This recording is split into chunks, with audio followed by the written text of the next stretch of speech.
Hi, and welcome to the Revolution Baseball Podcast. I'm your host, Alex Oliveira. It's my goal to bring you clear-cut strategies and drills designed to help make you or your program better. With that in mind, let's begin.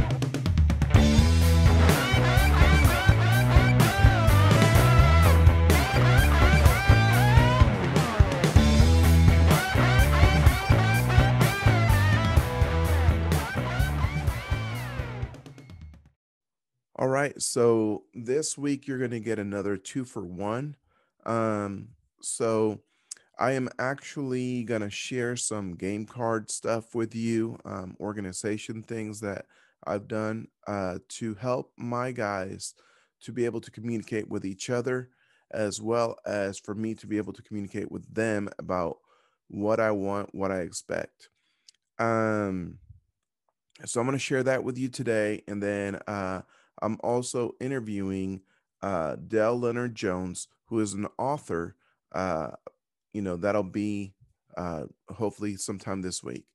Anyway, so today's game cards are we're going to talk about a lineup card, and then we're going to talk about a game team report card. And I'm going to tell you why those are important here in a minute. So, the lineup card.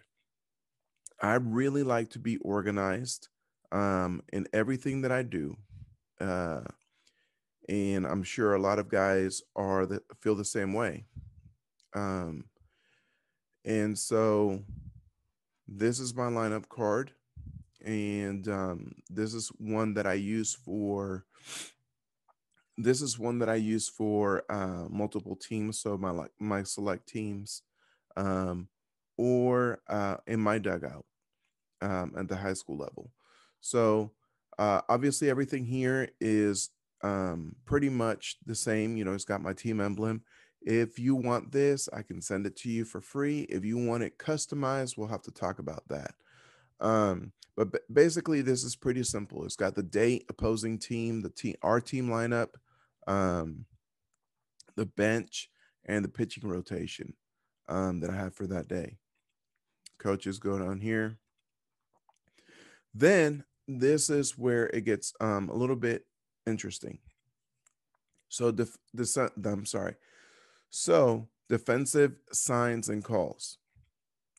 You have your pitch type, your fastball, curveball, changeup, slider, knuckle, whatever. And then on the other side, you have your location. And this is on the pitch type. This is what how you're going to call that. Are you using a number system? Are you using a touch system? What are you using to be able to call that sign? And then the other side, obviously, is the location. Are you using a number system, a touch system? You're going to communicate that on there. It's going to be on this sheet for the guys to be able to see. I don't want any misconceptions or miscommunications when it comes to this between me and the catcher or me and the infield. So infield shifts and outfield shifts. So how are you going to communicate that with them? This doesn't really change much for me. Whereas the pitch type and the location, that might change every other inning or every 3 innings, something like that. Depends on the complexity of the team we're playing against. All right. So your first and third situations, you're going to write those down here, what they are.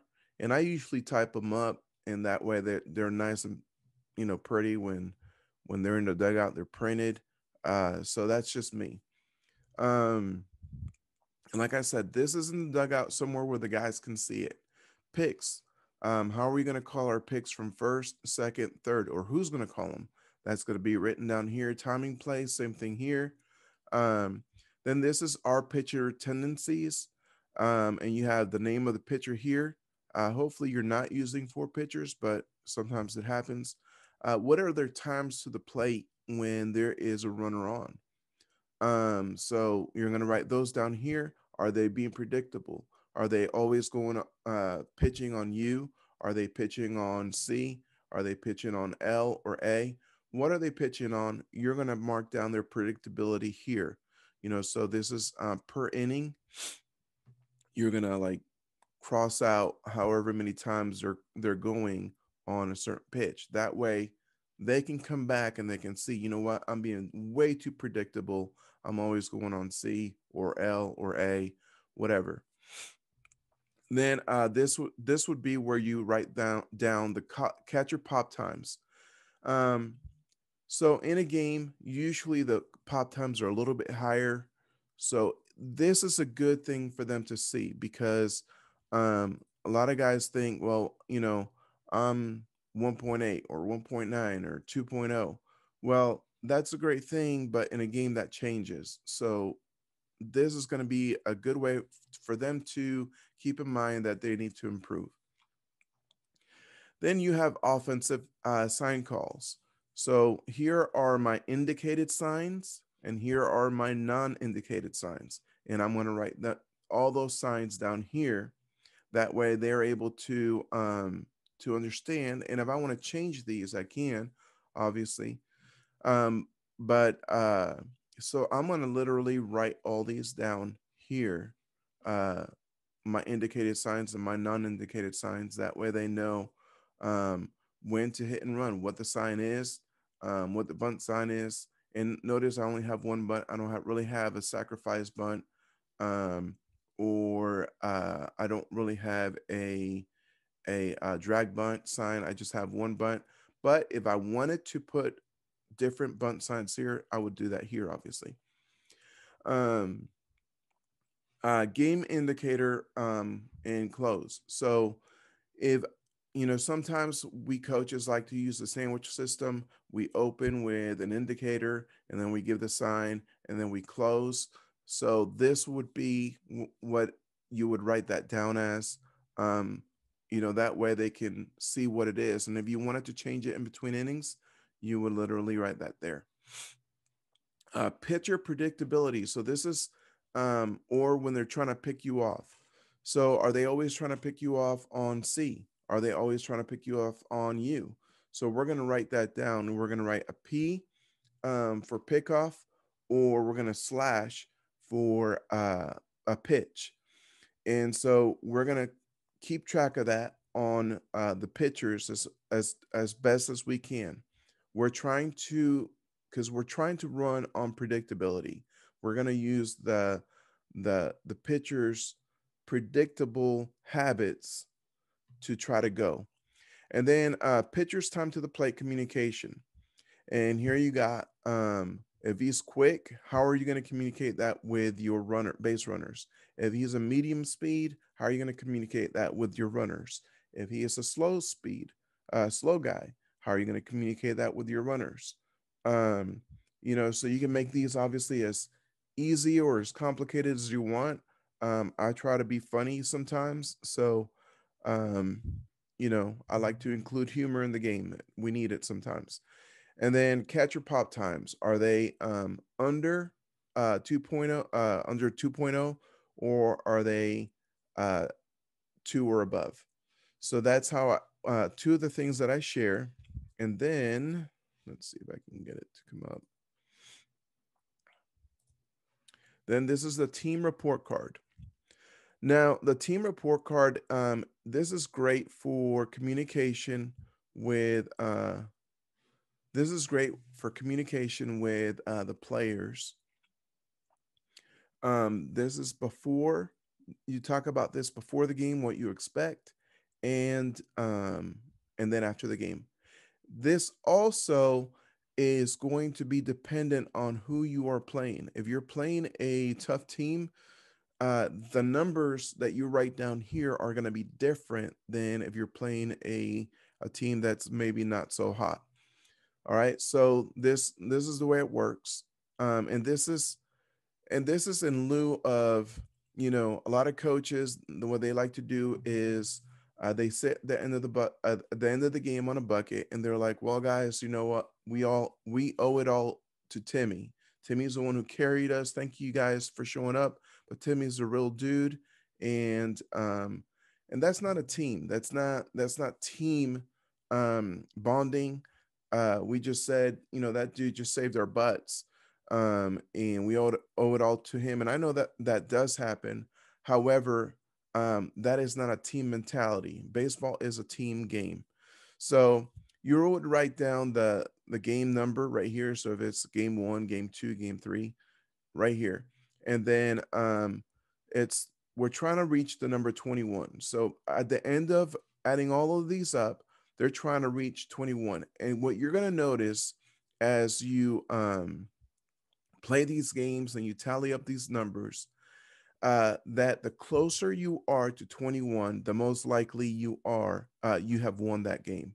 But this gives little incentives for the guys to be able to perform at a different level. So this is the way it works: hitting, attack the ball in the zone. So first things we're gonna do is we're going to try to win the freebie war. If we're gonna try to get those walks, we're trying to get hit by pitch. I mean, if the ball's gonna hit us, we're not going to jump out of the way or anything like that. We're gonna take our base. Excuse me. So that's what that's about. Errors. I can earn 1 point for that. Team moves the runner over with a bunt or sacrifice fly. You can earn up to zero point 0.5 points for that. Um, Team gets solid contact with a runner in scoring position. How many times in the game? How many times are you looking for? Once again, you're looking at the competition that you're playing that day. Are they a really strong team?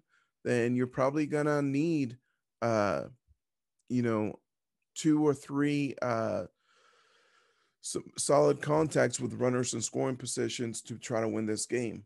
Um, uh, Base running, in my philosophy, is we're going to be stuck on green. And so this is where the team reads and advances on dirt ball reads or run counts. And what percentage of the time are you looking for? Obviously, you don't want to put 100% of the time because then you're going to get picked off a lot.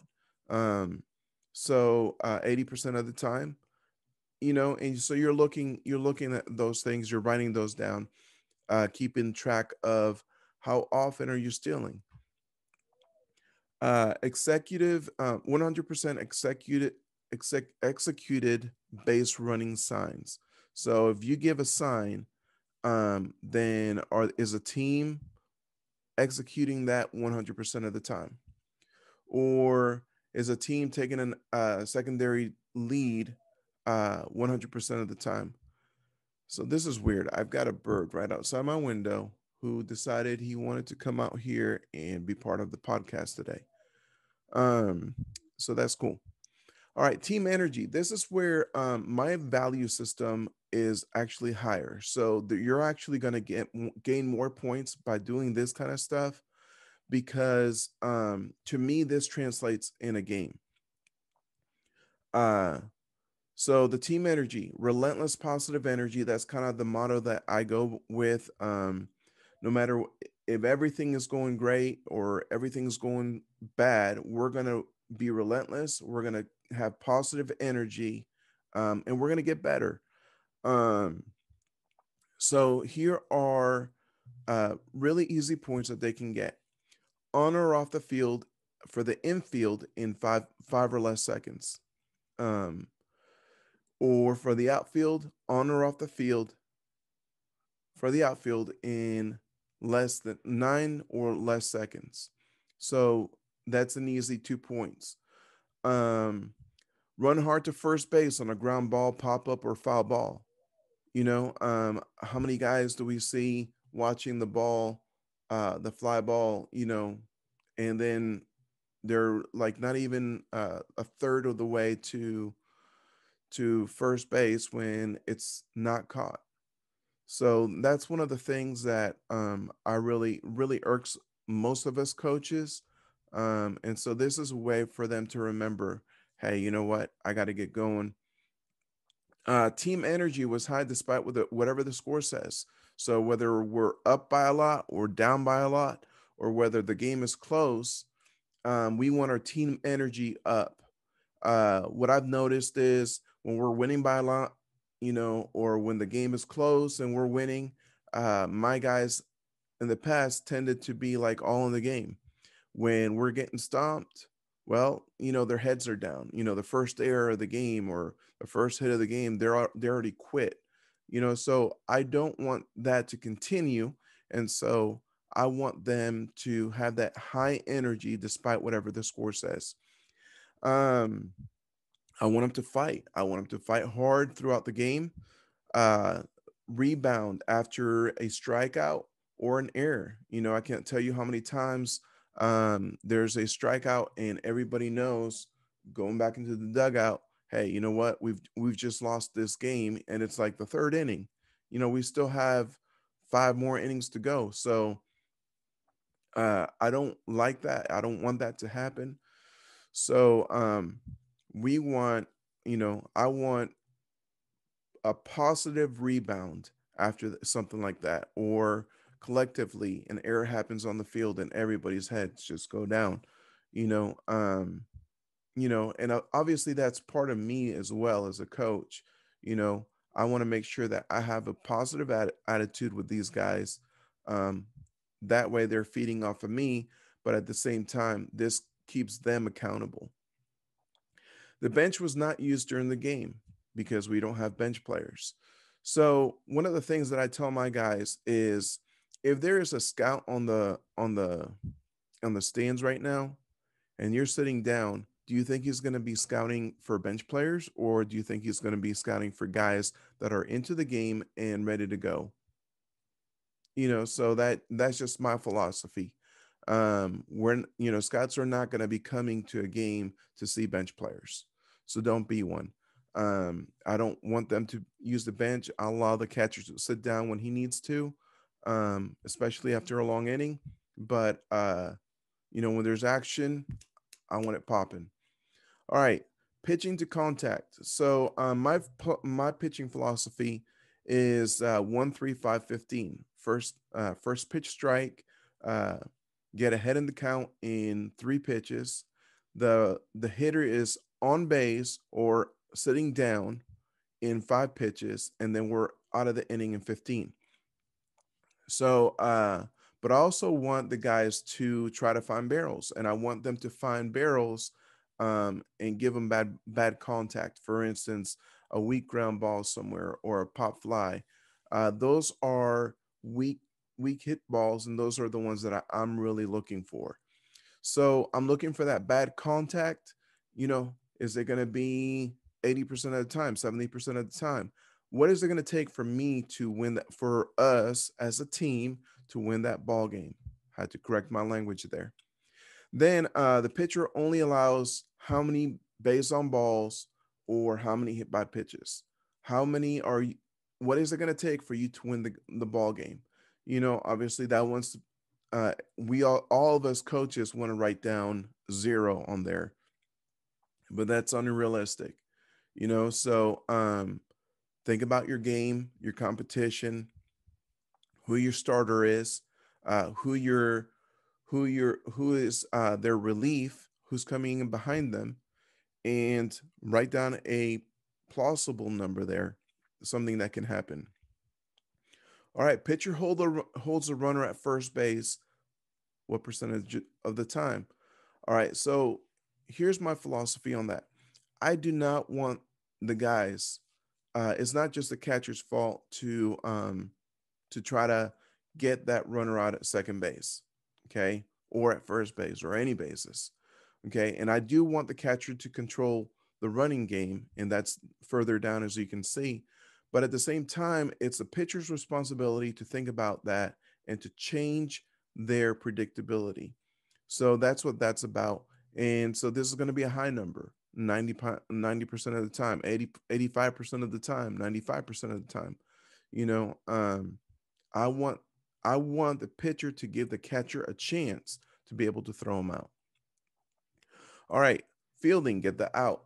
So